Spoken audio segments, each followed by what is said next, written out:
The observation deck of the Stellar Cartographer 7 was a marvel of polished, deep violet chroma steel, designed to minimize visual distortion when viewing the raw vacuum. From this vantage point, analyst Krell of the Valeri hegemony watched the edge of the Perseus arm spin by like a smear of luminous, indifferent paint. Krell was a creature of perfect symmetry, optimized for data intake. His primary visual sensors, three crystalline globes mounted on a stalk that emerged from his narrow thorax, could parse the visible spectrum from hard X-ray to far infrared simultaneously. His skin, a mosaic of interlocking chitinous plates the color of aged bronze, absorbed ambient radiation efficiently, powering the subtle neural net woven beneath. He did not feel the cold of space. His body temperature was maintained by internal geothermal regulators, drawing minimal energy. "The thermal signatures are stabilizing, analyst," reported subnavigator Xylos, whose own sensor stalks twitched nervously. Xylos was younger, his exoskeleton still bearing the glossy sheen of recent maturation. "We have achieved optimal distance for passive scanning. The quarantine field remains nominal." Krell extended a manipulatory limb, 6 slender digits tipped with self-repairing silicate claws, and tapped a control sequence onto the holographic console. The display shimmered, resolving the distant, unremarkable sector designated Sol 3 proximity into sharp detail.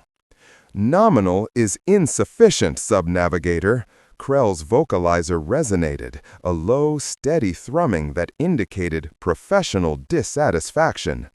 The Council demanded absolute certainty regarding the containment integrity. The Council is watching the quarantine barrier around the third planet, the one they call Earth, not monitoring a local gas pocket. The Valeri hegemony held millennia of curated galactic data. Their civilization was built upon the principle of quantified risk management. They did not conquer. They analyzed, categorized, and then, if necessary, sterilized threats before they achieved critical mass.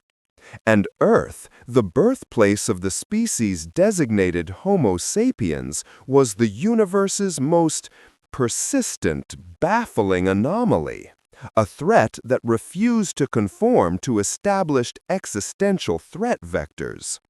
5 standard cycles ago, the Sol 3 incident had occurred. It wasn't a war, nor a massive technological breakthrough. It was a cascade failure in interspecies diplomacy, stemming from a minor trade delegation misunderstanding regarding intellectual property rights concerning genetically modified grain strains. The humans had reacted with disproportionate, chaotic energy, culminating in the detonation of a highly unstable, localized atmospheric weapon system over a neutral orbital station. The hegemony classified the incident as uncontrolled emergent aggression. The solution, mandated by the Grand Conclave, was quarantine. Keep the erratic element contained until a reliable predictive model for their future aggression could be generated. "The barrier holds at 99.998% integrity, analyst," Xylos insisted, projecting the spectral analysis. The barrier itself was an array of highly compressed gravitational lenses tuned to negate any propulsion exceeding a safe sublight velocity.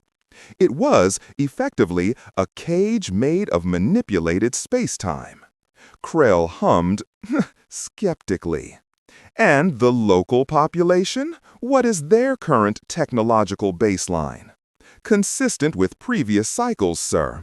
Primitive fission capability utilized mainly for energy generation, rudimentary fusion experiments sequestered underground, and rudimentary space travel focused primarily on their near-orbit debris field. Their primary cultural focus remains internal conflict and the production of complex, non-essential auditory and visual stimuli, art. Entertainment, what they call narratives. Krell processed the data stream with disgusting disdain. Their biology was frail soft, water-heavy tissues encased in minimal skeletal protection, requiring vast caloric intake and frequent, debilitating sleep cycles. Their lifespan was laughably brief. Yet they possessed a dangerous trait: rapid, non-linear innovation born from desperation, not methodical study. They broke things often, but sometimes they accidentally made something truly novel in the process. We need reassurance that they haven't found a bypass for the gravity lensing, Krell stated, moving his gaze to the second display, which showed the orbital defense network of the humans themselves. Their orbital defense grid is messy, overkill in several vectors, entirely absent in others. The human defense grid was indeed a bizarre tapestry. They had layered orbital kinetic weapons, primitive but numerous, around their primary population centers. They had layered orbital kinetic weapons, primitive but numerous, around their primary population centers. They had layered orbital kinetic weapons, primitive but numerous, around their primary population centers. Powered by massive, inefficient solar collectors. But they also possessed an entire class of defunct satellites, repurposed communication arrays, and what appeared to be thousands of personalized, single-occupant vessels orbiting randomly. It suggests internal factionalism, analyst Xylos noted, projecting a probability matrix. The defense grid does not present a unified strategic signature. We estimate a 78% chance that any coordinated military action they might conceive of would degrade into infighting before reaching the quarantine boundary.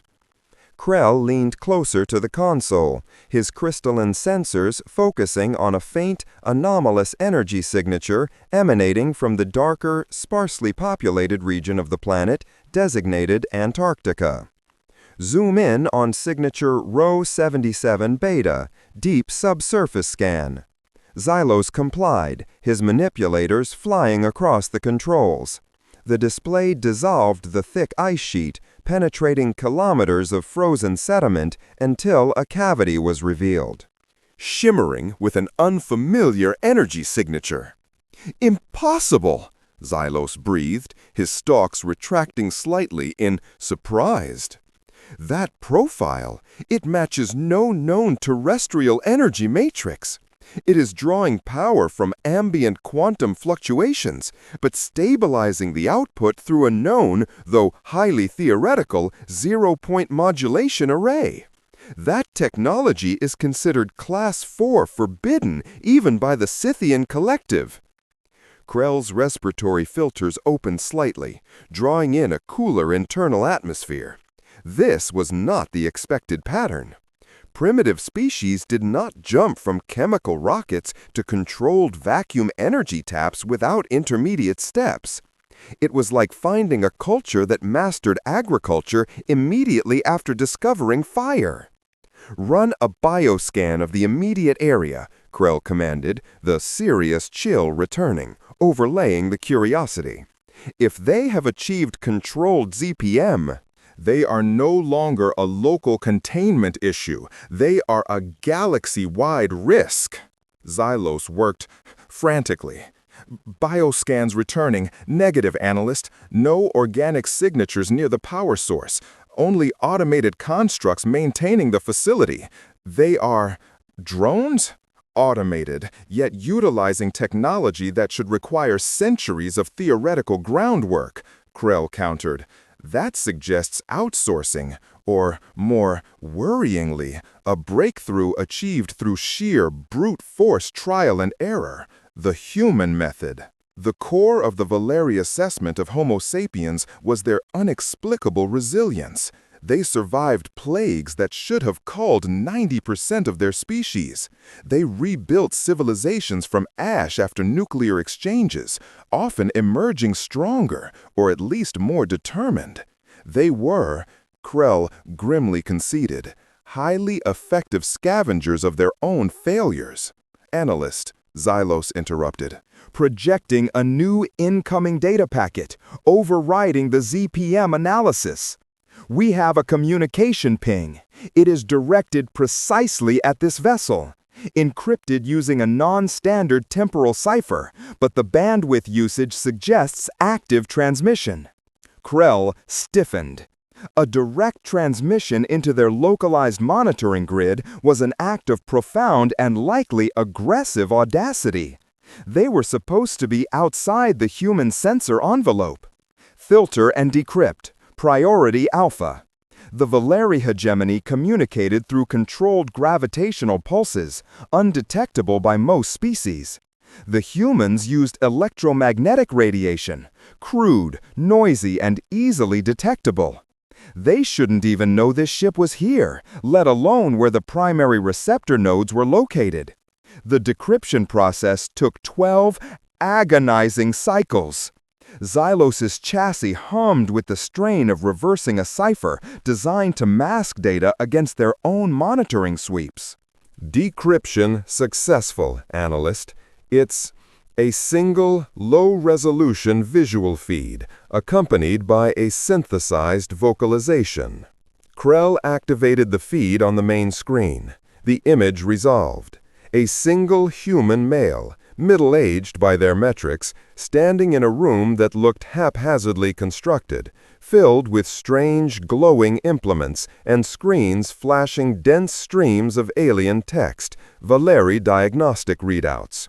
The human wore a plain gray tunic, his face etched with weariness, yet his posture was confident, defiant.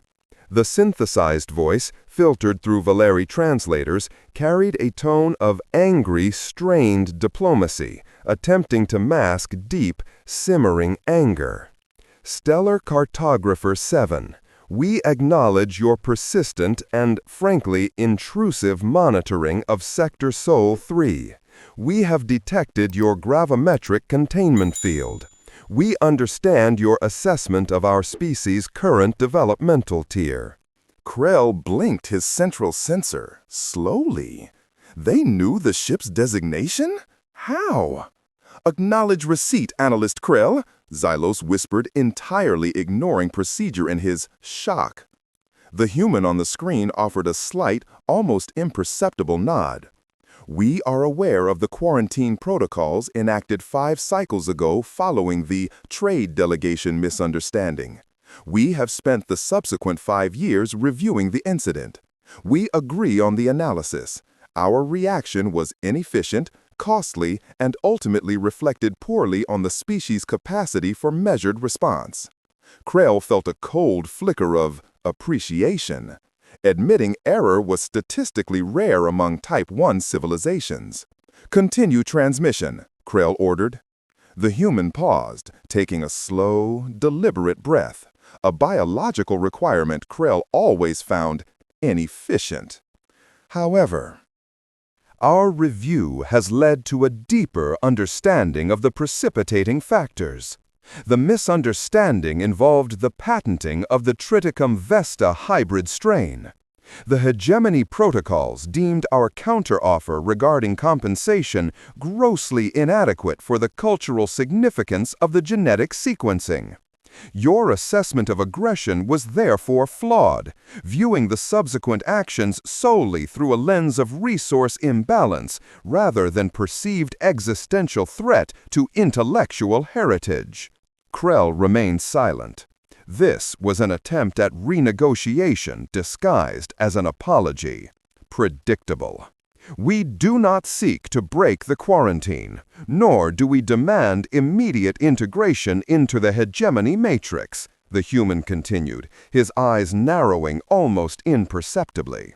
We recognize that the hegemony requires certainty before lifting such a restrictive measure.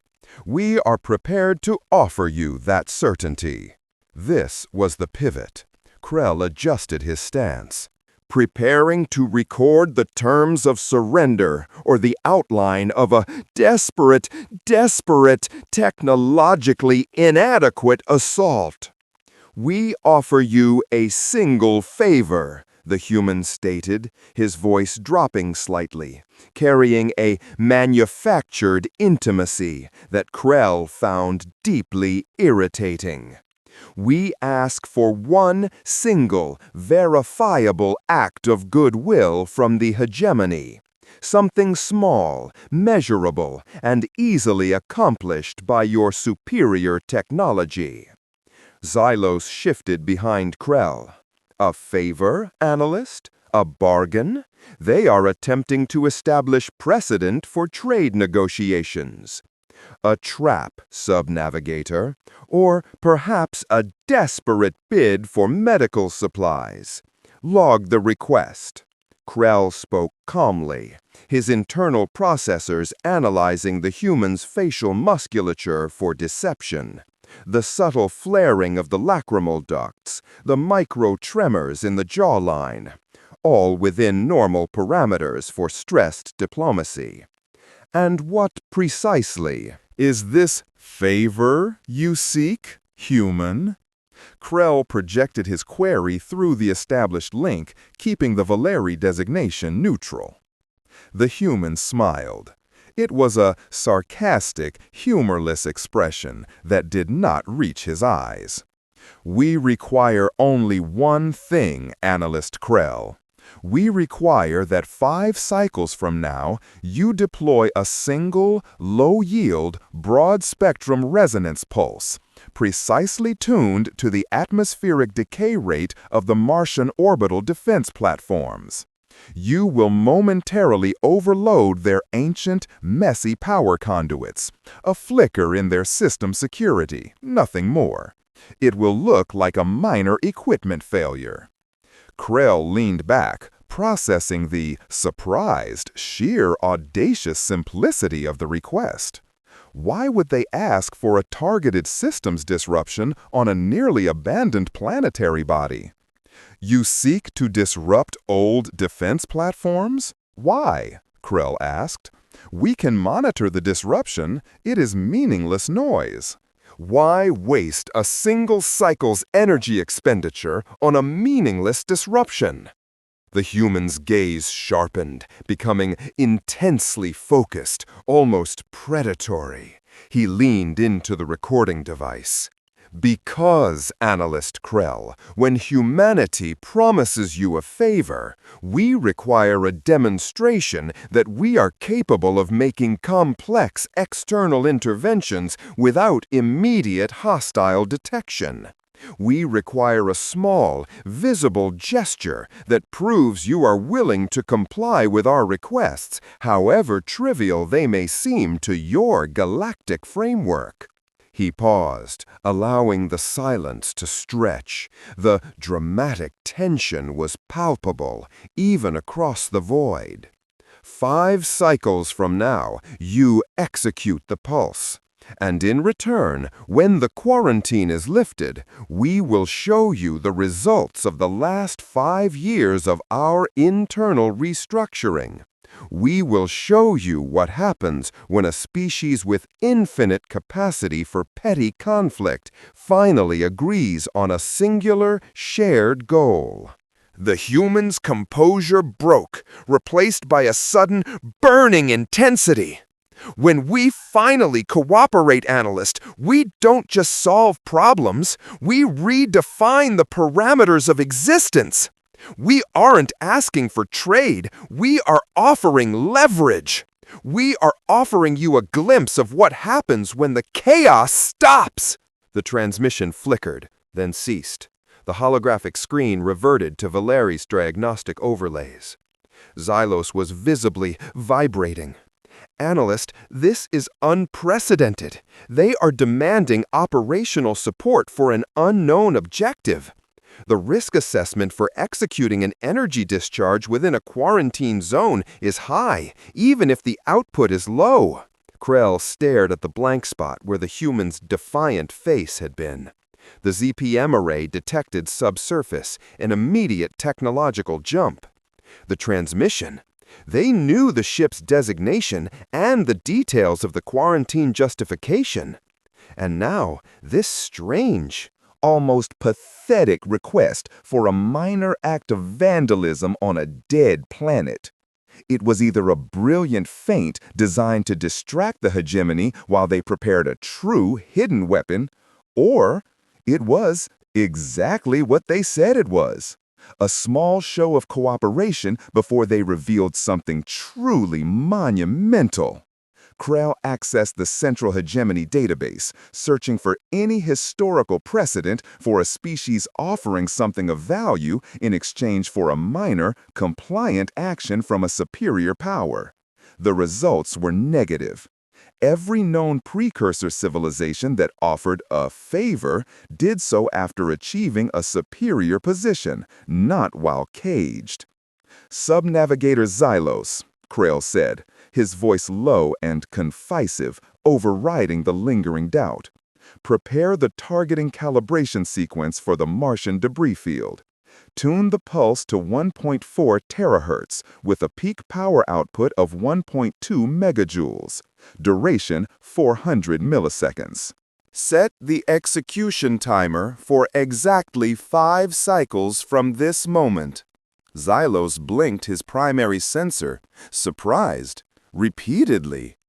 "Analyst, you are agreeing to the request without further intelligence?" "We are agreeing to the test, Subnavigator. The hegemony values actionable data above all else.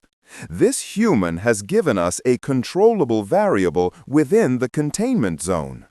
If they are planning an invasion, they will not waste their initial energy on something so trivial as a power fluctuation on Mars. They are signaling compliance, or they are signaling a profound misunderstanding of how to leverage technological superiority." Krell turned back to the view of the distant, melancholic, troubled blue marble of Earth. "If they have truly organized themselves in secret for 5 cycles, and they are offering a peek behind the curtain, we must be present when the curtain rises. We will execute the favor. We need to know what the cessation of human chaos looks like." He tapped a final command. A single confirmation light turned amber on the main console. "5 cycles, Xylos. Be ready to record everything. If this is a trap, we must catalog the precise mechanism of our failure. If this is the miracle they claim it is." Krell paused, a sensation akin to professional apprehension, the Valeri equivalent of dread coiling in his thorax. Then the hegemony will have to rewrite its entire threat assessment matrix. The amber light pulsed steadily, a calm, silent, automated commitment to the unknown. For the next 4 cycles, the Stellar Cartographer 7 remained in its preset, distant orbit, conducting routine passive scans that yielded only the expected data. A planet steeped in petty, localized energy signatures, orbital debris fields suggestive of non-unified governance, and the persistent, faint hum of the zero-point energy array deep beneath the Antarctic ice, a technological singularity that remained utterly disconnected from the apparent surface civilization. Krell found the lack of change unsettling.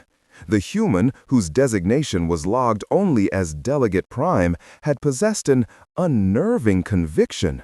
If they were indeed preparing some colossal deception, they had hidden their preparatory activity perfectly, even from the hegemony's ubiquitous long-range passive surveillance. On the morning of the 5th cycle, the observation deck was tense. Xylos had not slept, or rather had not entered his necessary low-power stasis mode since the transmission. His chitinous plates seemed duller, the subtle sheen of youth overridden by anxiety. Analyst, time remaining until pulse execution 0.08 cycles. Xylos reported, projecting a chrono counter directly onto the deck floor. All targeting parameters locked on designated Martian debris cluster. Targeting vector 4 gamma 9, consistent with hegemony historical low-yield atmospheric discharge protocols. Krell nodded, his 3 sensor globes sweeping the internal diagnostics. Confirming the energy drain for the pulse generation is minimal, barely a measurable fraction of the ship's reserve capacity. It is trivial energy expenditure, analyst, Xylos stressed. If this is the culmination of their 5-year plan, this pulse is statistically meaningless. It's like expecting a galactic invasion to hinge on the closing of a single door. Precisely, Krell agreed, his voice flat, which is why the potential reward outweighs the minuscule risk. If Delegate Prime is correct, the resulting data stream upon the quarantine boundaries reaction, or lack thereof, will be invaluable. Initiate countdown sequence. The silence returned, thick and oppressive. Preserved only by the soft thrum of the ship's gravitational containment field maintaining its integrity. T-minus 60 seconds. Krell focused his sensors on the Martian orbital plane. The targets were defunct, obsolete communication relays and the skeletons of early human interstellar probes, junk orbiting a dead world. The Valeri were merely nudging the junk. T-minus 10 seconds. Xylos braced himself, his manipulators hovering over the manual override, a necessary precaution against any unforeseen resonance feedback. T-minus 3, 2, 1. Krell authorized the command. The Stellar Cartographer 7 released a precise, tailored burst of focused gravitational distortion energy. It was designed to interact with the specific, outdated power coupling alloys used in the long-defunct Martian arrays, causing a brief, contained spike in localized energy discharge, mimicking a massive short circuit. On the external monitoring display, a faint, ethereal ripple briefly distorted the blackness near Mars, a localized atmospheric shimmer that dissipated in less than half a second. Pulse executed, Krell confirmed. Xylos, monitor local systems for any reaction, any unexpected sensor spike, any deviation in expected environmental decay. Xylos immediately diverted 80% of the ship's processing power to analyze the immediate vicinity of the quarantine shell, listening for any ripple or disturbance caused by the sudden tiny energetic signature traversing the distance. No feedback detected from Mars, analyst, as expected. The distance attenuates the ripple to negligible levels before it can cause any structural anomalies on the boundary. Krell waited, patient to the extreme of his species' nature. He looked toward Earth, rotating serenely below the invisible gravitational cage. T+30 seconds. Still nothing, analyst. The quarantine remains nominal at 99.998% integrity. The signal was too weak to even register as more than background noise across the light years separating us from Mars. Wait, Krell commanded. He had been watching the Earth display, not the Martian debris field. He had been focusing on the expected reaction from the quarantine barrier itself, anticipating a potential flaw in the hegemony's containment methodology that the human might have exploited. Scan the entirety of the Sol-3 proximity defense layer, Krell ordered, desperately, urgently. Specifically, look for any internal system anomalies, not boundary stress. Xylos scrambled to comply, redirecting the main sensor array back towards the blue planet. The shift in focus was immediate. Analyst, visual confirmation on the Human Orbital Defense Network, the messy one you noted earlier. There appears to be a chain reaction occurring. The display zoomed in on the chaotic tapestry of human orbital assets. Suddenly, dozens of small, individual kinetic defense platforms, the primitive railguns and debris shields the humans maintained, began emitting surprised, brilliant flashes of electrical discharge. They weren't firing, they were spasming. "It looks like localized power surges," Xylos reported, his voice nervous, rising in pitch. "But it's not confined to one continent or one faction. It is spreading across the entire established orbital layers simultaneously. How is that possible? Their network is notoriously compartmentalized." Krell's analytical mind struggled to fit the data. The hegemony pulse was aimed at Mars. It should have had zero effect on Earth's internal infrastructure, even if the gravity lensing failed. "Cross-reference the timing of our pulse to the initiation of the orbital surges," Krell demanded. The comparison was instantaneous. The surge cascade began precisely 0.0001 seconds after the hegemony pulse reached its target near Mars. "The synchronization is perfect, analyst. Impossibly perfect. It implies instantaneous communication across light-second distances, or that the systems targeted are fundamentally linked." "But they are not linked!" Krell exclaimed. The closest a Valeri could come to anger, shouting. "The Martian junk is obsolete! The orbital defenses are known terrestrial military assets, utilizing entirely different power sources and communications protocols." Krell suddenly looked back at the data stream from the Antarctic ZPM array, the forbidden technology humming mysteriously beneath the ice. "Xylos, run a hypothetical overlay. If the ZPM array was activated 5 cycles ago, what is the minimum processing power required to coordinate a simultaneous, non-local, system-wide energy fluctuation across an entire planet's orbital infrastructure?" Xylos worked with frantic speed, inputting the variables that suggested a civilization transitioning from Type 0.7 to Type 1 status overnight. The resulting calculation flashed on the screen, accompanied by a stark, fearful, alarming warning from the ship's core AI. Calculation result requires processing capabilities exceeding known Scythian Class 4 computational capacity by a factor of 300.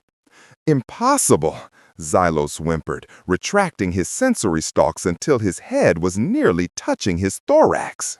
"That level of coordination suggests a unified computational matrix covering the entire planet, a level of control that necessitates absolute, singular governmental authority. Yet, their surface scans still show internal conflict." "They are lying about the surface conflicts," Krell stated, the realization hitting him with the force of a fearful gravitational impact. "They are not lying about the technology. They are lying about the cooperation. The surface conflict is the distraction. The chaos is the camouflage." Krell slammed a manipulatory claw onto the console, overriding Xylos's attempts to secure the external sensors against further intrusion. "They didn't want us to see them prepare a weapon," Krell muttered. "They wanted us to participate in their setup. They needed a momentary, untraceable external energy event near their target zone to mask the activation of their own system." "Masking what, analyst?"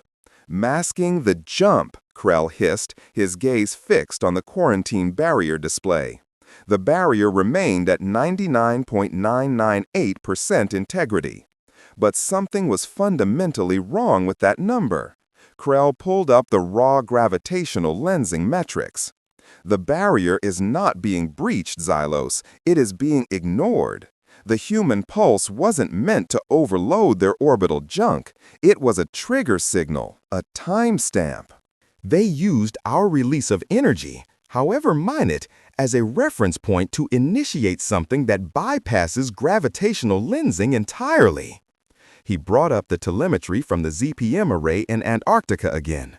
The energy signature was no longer humming, it was screaming. Analyze the nature of the energy signature now, Xylos. Compare it to known propulsion metrics. Xylos's vocalizer squeaked with fearful alarm. Analyst, the signature, it's accelerating along the non-Euclidean plane. It's generating local gravitational shear. It's moving faster than light, but not by conventional means. It appears to be utilizing controlled space-time folding, utilizing the ZPM energy to create localized temporary wormholes for propulsion. This is theoretical, Krell, forbidden theory. Krell felt the familiar, metallic chill of true existential threat flood his systems. The hegemony had containment protocols for interstellar travel, for massive kinetic bombardment, for biological warfare. They had protocols for species that built bigger guns. They had no protocols for a species that suddenly learned how to cheat physics using highly efficient, localized warp bubbles powered by zero-point energy without any observable precursor technology. How many of these phenomena are active? Krell demanded, his focus absolute. Scanning. Oh, stars above, analyst. It's not one, it's a coordinated deployment. Several dozen energy spikes across the planet, all initiated within milliseconds of our pulse. They aren't launching ships out of the quarantine, analyst. They are launching objects through the quarantine barrier. Suddenly, the bridge alarms blared, a sound Valeri personnel rarely heard, reserved for imminent catastrophic hull failure or sudden unexpected shifts in local space-time metrics. Analyst! Unidentified contacts breaching the quarantine shell. Multiple contacts. They are exiting the fold point directly into our designated sensor buffer zone, the area designated for observation only. Xylos fearfully screamed, his systems momentarily overloaded by the sheer volume of contradictory data flooding his processors. On the main viewer, the serene blackness of space was momentarily disrupted by a violent, shimmering distortion, a localized vacuum collapse, and then objects materialized. They were not the massive, heavily armored vessels the hegemony expected from an emerging aggressive species. They were sleek, impossibly angular shapes, dark gray and devoid of external weaponry hardpoints, looking less like warships and more like high-speed surgical instruments. There were 12 of them, arrayed in a perfect, impossible geometric formation that seemed to defy the standard laws of orbital mechanics, holding their positions just beyond the failing illusion of the quarantine. They aren't even bothering with conventional approach vectors, Krell observed, his own internal regulator struggling to maintain optimal temperature against the spike in fearful adrenaline analog processing. They jumped directly into point-blank range. The hegemony did not deploy massive defensive fleets unless war was imminent. The Stellar Cartographer 7 was a research vessel, equipped only with defensive shielding and passive sensor jamming capabilities, designed only to observe a contained quarantine. One of the 12 objects, the central one, slightly larger, its geometry subtly more complex, detached from the formation and began a slow, deliberate movement toward the Cartographer 7. It moved with the smoothness of a thought, generating zero perceptible thrust signature. "Shields to maximum capacity!" Krell barked. Even though he knew conventional shielding was irrelevant against a force capable of folding space. "Shields are at maximum engagement, analyst, but the energy profile of the approaching vessel suggests it is emitting a stabilizing field that should render conventional energy weapons useless." As the lead vessel closed the distance, its surface flickered, and a communication aperture opened, not broadcasting outwards, but projecting a focused, incredibly tight beam of energy directly onto the Cartographer 7's primary observation port. It bypassed the hull shielding entirely, projecting an image directly onto the interior observation deck, bathing analyst Krell and sub-navigator Xylos in sudden, intense light. It was Delegate Prime again, but this time he was not in a makeshift laboratory. He stood in a vast, brightly lit hangar bay, perfectly clean, surrounded by dozens of identical dark gray vessels. The background showed automated repair drones moving with synchronized precision, maintaining the perfect readiness of the fleet. The environment radiated confident, order, unity, and terrifying technological maturity.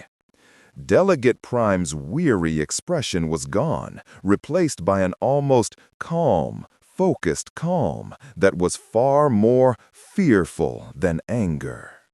Analyst Krell, the synthesized voice resonated through the Cartographer 7's internal speakers, no longer strained, but crisp and commanding. We apologize for the necessary disruption to your monitoring equipment. We required a brief window, precisely 0.8 seconds, to synchronize the jump calculations with an external, verified chronometer. Your pulse provided that reference point perfectly.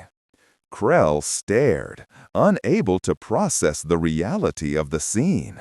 The surface chaos, the internal fighting. It had all been a meticulously crafted, planet-spanning theatrical performance designed solely to justify the hegemony's quarantine and, critically, to provide the external validation needed to synchronize their secret, planet-wide technological shift.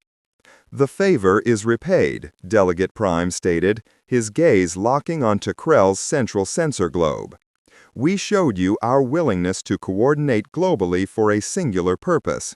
Now we will show you the result of that cooperation. The alien man raised a single hand, and a schematic appeared beside him, a three-dimensional rendering of the Sol 3 system. He pointed toward the outer reaches, past the Kuiper Belt, towards the slow, distant orbit of the dwarf planet Pluto. 5 cycles ago, when you feared our aggression, we utilized the latent, non-lethal energy required to maintain the ZPM array, energy we were already drawing, to quietly begin manufacturing. On the schematic, a massive structure began to resolve itself around Pluto, a network of interlocking orbital rings, miles wide, radiating colossal amounts of energy. A structure that, if built in conventional space, would have taken millennia and required the entire planet's industrial output. That is the Ouroboros array, Delegate Prime continued, his voice utterly devoid of malice, stating a confident truth. It is a unified, Dyson-scale energy siphon. It is not a weapon. It is the power source required to run the unified planetary computation matrix without drawing upon surface resources. We are no longer fighting over grain strains, Analyst Krell. We have solved resource scarcity, silently, while you watched our television shows. Krell could feel Xylos' systems beginning to fail under the data load. A Dyson swarm structure in 5 years, built covertly around a minor planetary body in the same system the hegemony was actively monitoring? It violated every known law of exponential technological growth. But why the deception? Krell managed to project, his own voice wavering for the first time in his millennia of service. Why allow us to believe you were fractured and chaotic? Delegate Prime's expression softened, taking on a strange, almost melancholy, pitying quality. Because, Analyst Krell, you observe data and you quantify risk. The moment a species shows unified, directed capability, even minimal, your conclave initiates suppression protocols. You quarantine threats before they mature. We knew that if you detected the Ouroboros array in development, you would sterilize this system before the first ring was complete. He lowered his hand, and the projected schematic vanished, replaced only by the unblinking reality of the 12 silent, impossibly fast vessels arrayed before the fragile research vessel. We needed the quarantine to remain nominal. Delegate Prime concluded. We needed the universe to believe that humanity was still too busy fighting itself to notice the slow, calm construction of a technological infrastructure that rivals the oldest empires. And we needed your compliance, however small, to verify our timing. He leaned closer to the projection lens, his voice dropping to a confidential, chilling whisper. Now, Analyst Krill, the quarantine is technically still in place, but functionally irrelevant. We have demonstrated coordination, achieved super-light travel capabilities, and built a power source beyond your predictive models, all while appearing utterly primitive. Delegate Prime straightened, the calm returning. We are ready to negotiate our integration into the galactic community. And we are ready to show you what a species that has finally agreed on one common enemy, the stagnation of risk assessment, can achieve when it moves collectively. The lead vessel, having delivered its message, began to subtly alter its position. It was not retreating, it was subtly repositioning itself relative to the Cartographer 7. We will not repeat the display on Mars, Analyst, Delegate Prime warned. We will not disrupt your systems again. Instead, we will initiate a single, controlled maneuver that will definitively prove our mastery over space-time mechanics, visible to every sensor you possess. The temperature alarm on the Cartographer 7 began to shriek again, far louder this time. "What are they doing?" Xylos cried, his voice fraking. "They are generating extreme local distortion. It's pulling us. Analyst, we are moving. Our inertial dampeners are failing to compensate."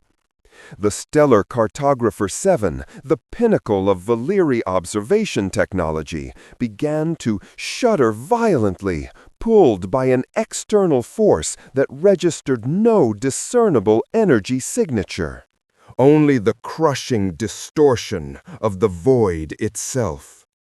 "They are not attacking us, Xylos," Krell stated, gripping the console, his metallic body vibrating against the deck plating. "They are demonstrating. They are showing us what happens when humanity is not constrained by the rules of physics or the caution of galactic politics." On the main viewer, the 12 human vessels executed a synchronized maneuver. They didn't accelerate. They vanished.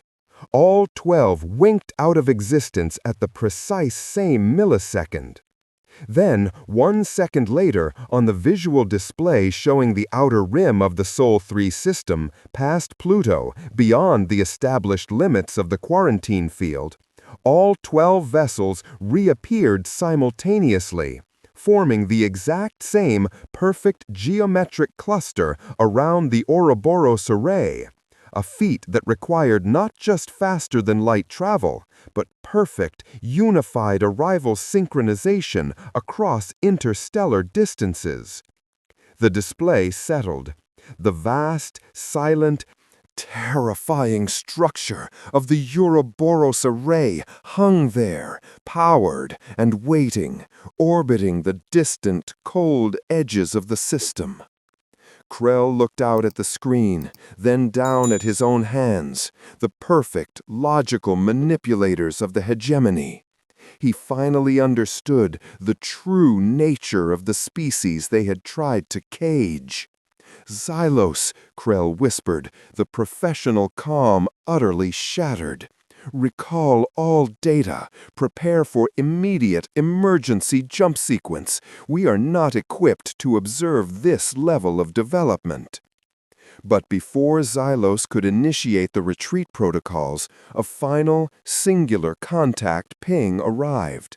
Not a broad transmission, but a direct, internal data packet injected directly into the Cartographer 7's operational memory banks, bypassing all firewalls. It was a single file, clearly labeled, Project Showcase, Initial Findings. Krell hesitated, overriding Xylos's frantic attempts to disconnect. He initiated the file transfer viewing. The screen resolved into a single, crystalline image, not of a weapon, nor a power plant, but a complex biological schematic overlaid with intricate neural mapping data. It was a complete, multi-spectrum scan of analyst Krell himself, rendered with perfect accuracy, showing the internal geothermal regulators, the structure of his neural net, and the exact sequence of his current, panicked biofeedback response. And underneath the schematic, a single line of text, not translated, but presented in the flawless crystalline script of the Valeri hegemony itself. "We did not need to break the quarantine to understand your methodology, Analyst Krell. We only needed you to show us where you were looking." Krell stared at the image of his own internal schematics, rendered in the hegemony's sacred, proprietary script. The data injection was not a simple hack. It was a calculated, precise, surgical strike into their core memory banks. Accomplished via a targeted energy field generated by a vessel that had just traversed interstellar space in the blink of an eye. It bypassed the shielding because it wasn't traveling through space, Krell articulated slowly, the realization crystallizing into fearful, cold certainty. It was using localized, manufactured causal links. They didn't jump across the void, they folded the void onto themselves. Xylos, now rigid with absolute dread, managed a single choked sound.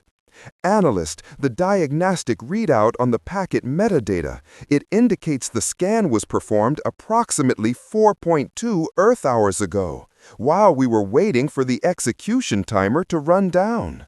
They scanned us while we were calculating how to push a few pieces of space junk near Mars," Krell finished, the irony a bitter taste in his non-existent mouth. Sarcastic, "They used our predictable, methodical adherence to protocol as a clock, a targeting beacon, and a way to map our own sensory weaknesses. The chaos was the shield, and our adherence to procedure was the key that unlocked the door." The projection showing the 12 vessels at Pluto vanished, replaced by the internal view of the stellar cartographer the 7th bridge, centered perfectly on Krell and Xylos. Delegate Prime's image returned, now superimposed over the actual, terrifying spectacle of their own imminent demise, or worse, their complete subjugation. "Analyst Krell." Delegate Prime's voice was calm, resonating with the certainty of a mathematician proving an axiom. "The purpose of the intrusion was twofold: to demonstrate the finality of our technological lead, and to show you that your categorization system is obsolete. You analyze aggression. We focus on efficiency. Efficiency demands planning, and planning demands unification." Krell finally moved. not with the stiff precision of Valerie's analysis, but with the desperate, urgent, jerky motions of a creature fighting instinctual terror. He lunged for the emergency jump calculations, overriding Xylos's paralyzed systems. We initiate immediate retreat, set coordinates for the nearest hegemony sector line, 4 power to the primary drive. Too late, analyst, Delegate Prime said, the gentle correction sounding like a death sentence. The jump sequence requires calculating a safe departure vector based on the current localized space-time stress gradient. Your emergency jump sequence relies on the very physics you just proved irrelevant. The Cartographer 7 groaned again. The distortion field was not a tractor beam. It was localized gravity manipulation, a subtle, constant warping of the very fabric supporting the ship. They were being held in place, immobilized by precision engineering beyond comprehension. "What do you want?" Krell demanded, abandoning protocol entirely. Fear had stripped away the layers of hegemony conditioning. If you wanted us destroyed, you would have done it when we executed the Mars posts. If you wanted territory, you would have focused on the quarantine field. You showed us the array. You showed us the capability. State your terms. Delegate Prime smiled again, a truly wide, unnervingly human expression, now that the mask of formal diplomacy was discarded. The terms are simple, Krell. Not surrender, not tribute. We require a shift in galactic perception. The hegemony exists because it quantifies threats, then neutralizes them before they mature. You will now classify Homo sapiens not as an uncontrolled emergent aggression, but as an unpredictable existential force high coefficient. And you will transmit this new classification with irrefutable evidence of our capabilities to the Grand Conclave. Xylos, jolted by the sheer audacity of the demand, dictating the official threat assessment of the hegemony to the hegemony itself, found his voice. You demand we self-classify as a threat worthy of avoidance, not extermination? Why invite our military attention rather than simply eliminating us while we are defenseless? Delegate Prime sighed, a sound of tired, genuine weariness that Krell recognized as the residue of 5 years of intense, secret coordination. Because, Sub-Navigator Xylos, we do not desire war. We desire respect and the freedom to grow. Extermination is inefficient. If we wipe you out, you become a cautionary tale about uncontrolled aggression, a threat vector to be preemptively purged in future systems. If you classify us as an unpredictable existential force, a force whose underlying mechanisms you cannot model, whose technology leaps defy your understanding, and whose capacity for internal change is unmatched, then the Conclave will choose the most efficient path: quarantine maintenance, observation, and above all, avoidance. He gestured slightly, and the image of the Ouroboros array at Pluto shimmered, seemingly growing larger, more confident, imposing. We built a power source that allows us to ignore your containment field. We solved internal division to do it. If you attack us, we will defend ourselves using methods you cannot predict. Methods that could potentially destabilize entire gravitational quadrants simply by existing nearby. The only rational, efficient choice for the hegemony is to leave us alone. Krell understood. It was a display of overwhelming capability married to an almost philosophical preference for isolation over conflict. The humans hadn't become aggressive, they had become terrifyingly competent at self-sufficiency. And if we refuse this classification? Krell asked, testing the boundary one last time. Delegate Prime's eyes, or where Krell assumed his primary visual sensors were, hardened momentarily. Then, Analyst Krell, we will be forced to conclude that your hegemony is incapable of rational risk management when presented with novel data. And in that case, we will be forced to deploy the full capacity of the Ouroboros array to prove our point by surgically removing the stellar cartographer 7 from the universe. Not through brute force, but by demonstrating that we can erase a single, small volume of spacetime without affecting anything else in the surrounding sector. It was the ultimate demonstration of controlled power, surgical excision, a concept the Valeri revered but could never execute with such calm precision. Krell made his decision. His civilization was built on data. The data was overwhelming. Humanity was not a threat to be managed. It was a phenomenon that defied management. To fight this would be inefficient, chaotic, and ultimately suicidal for the hegemony's reputation as the galaxy's ultimate risk assessors. "Xylos," Krell commanded, his voice regaining its calm, professional steadiness, though laced with a strange, new humility. "Open a secure, multi-spectrum data channel back to Sector Command, encrypted with the highest-level conclave key. Compile a preliminary report based on observation data captured since the Mars pulse. Subject, Sol 3 proximity reassessment." Xylos, still trembling, began the process.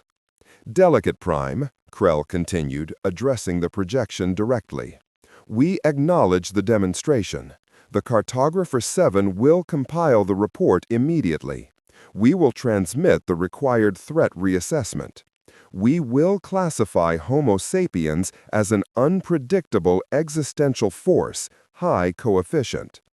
Delegate Prime's expression shifted again, this time to one of happy, if detached.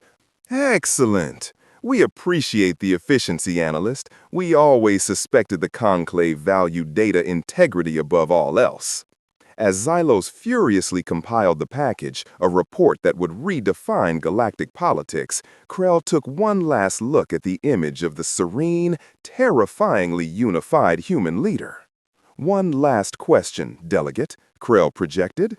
"The 5 years of internal conflict we observed on the surface scans, was that real or entirely fabricated for our benefit?" Delegate Prime paused, his eyes seeming to look past the holographic projection, perhaps into the vacuum of space itself. "That, Analyst Krell," he said, the answer delivered with a hint of sarcastic, dark, deeply ironic humor, "was the only part that was entirely genuine. We spent 5 years negotiating amongst ourselves about the exact wording of that single, polite transmission you first received. The chaos stops when we agree on the goal." But getting to that agreement? That, Analyst, is the messy, inefficient part that still takes humanity far too long. With that final admission, the acknowledgement that their greatest strength was their inherent chaotic individuality, which they had only momentarily suppressed for the sake of a single strategic project, the projection vanished. The 12 dark gray vessels near Pluto did not move.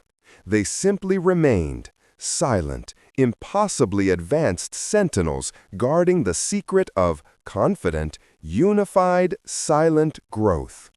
The distortion field holding the Cartographer the 7th dissolved instantly.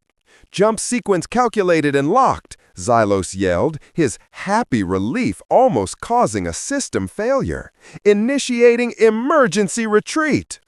The stellar Cartographer the 7th ripped itself out of the Sol system's gravity well, not with a smooth transition, but with a desperate, shuddering leap away from the silent. Impossible miracle that humanity had just wrought in the shadow of its own containment. Krell watched the blue marble recede, no longer an object of curiosity or contained threat, but an object of profound, necessary deference. He initiated the secure uplink to the Grand Conclave, the first line of his report already formulated in his mind, a testament to a species that weaponized its own messiness. To the Grand Conclave, Sol 3 has achieved technological parity through non-linear means. The prior designation is obsolete. Recommendation: complete and permanent cessation of observation protocols. Humanity is not a threat to be neutralized. It is an equation that has proven to possess an uncontrolled, transcendent variable. The most efficient response is profound, absolute distance. When humanity promises a favor, do not expect chaos. Expect the world to fundamentally change around your expectations. The image that remained seared into Krell's memory. More vivid than any spectral reading was not the Ouroboros array, nor the impossible speed of their ships, but the exhausted, triumphant face of Delegate Prime, proving that sometimes the most dangerous thing you can do to an observer is give them exactly what they asked for, only to reveal that they were looking at the wrong thing the entire time. The hegemony had caged an anomaly, only to find that the cage was the precise crucible required for the anomaly to forge its own liberation.